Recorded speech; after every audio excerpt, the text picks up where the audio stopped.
So know where you are buying, all aspects of location. So everybody knows about location, so I'm not going to dwell on that. But what about the zoning of neighboring properties? Anybody check into that? How about lot selection, directional?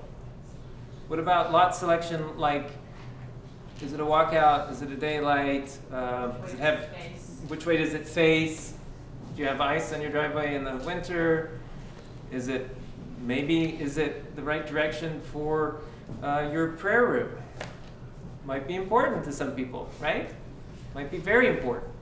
What about homes association? We're going to get into the cost of homes associations here in just a little bit when we talk about cost.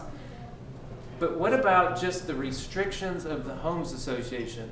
When you decide which area you're going to build in, you might want to understand whether you can specifically put up a play set or a basketball goal or those kinds of things that really make a house a home for you and your family, right?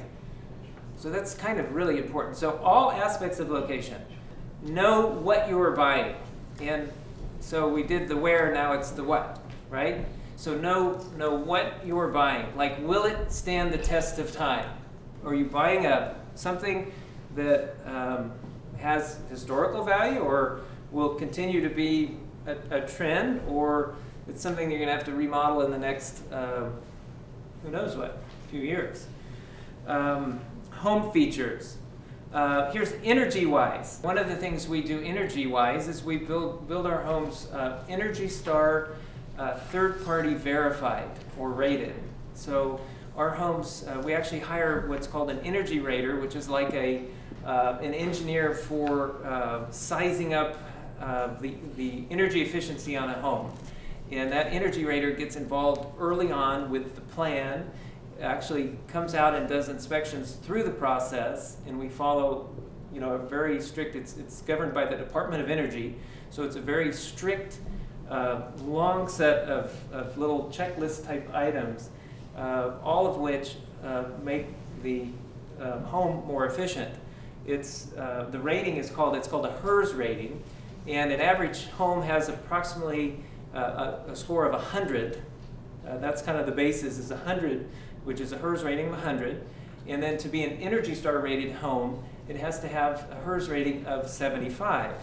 So in loose terms, you could say that an Energy Star home could be 20 to 30% more efficient than a non-Energy Star home. So 4, we talked about location. 5, we talked about what you're buying and will it stand the test of time. Let's move on to 6. Understand hidden cost, and I'm going on to say anticipate some hidden cost. So in other words, in the building process, we could spend 3 months talking about the exact cost of the home and not come up with every possible hidden cost. And so what we're going to do is help you anticipate or plan and budget in for these unexpected type costs. So if you're working with a builder or any other professional that says there should never be any additional cost in the building process, then you might question that a little bit. What's the builder's site work policy and allowances? Is there a grinder pump? What about gas lines, sidewalks? Are the sidewalks included? In some municipalities, maybe the city's paying for sidewalks. Most of the time where we build, the builder pays for the sidewalks, and they're usually only on one side of the street. But if it's a corner lot, and that has a sidewalk, and we didn't budget for it, and by the way, it's in our little site work policy that the buyer pays for the sidewalk, and you didn't know about it, it could be $3,000 for a sidewalk or more. What's the builder's policy if there's a gray area?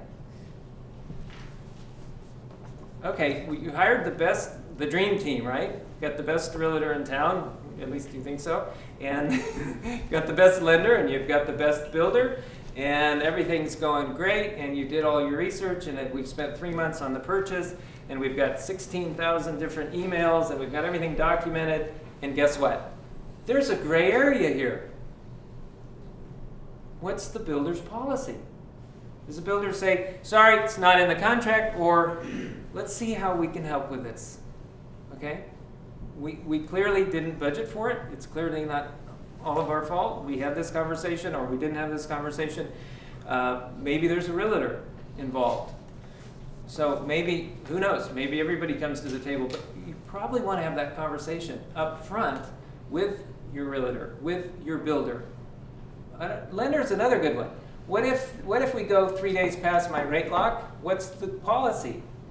If you're getting a loan on a new home and having a home built or buying an existing home, when does the rate lock expire, or how long is the rate good for? Because it can make a big difference in a payment and over a right 10 to 12 year period. It's a huge difference. So that's about cost, and you know, it's such an important part. I like to skip right over it. I like the next cost much better, and you'll see why.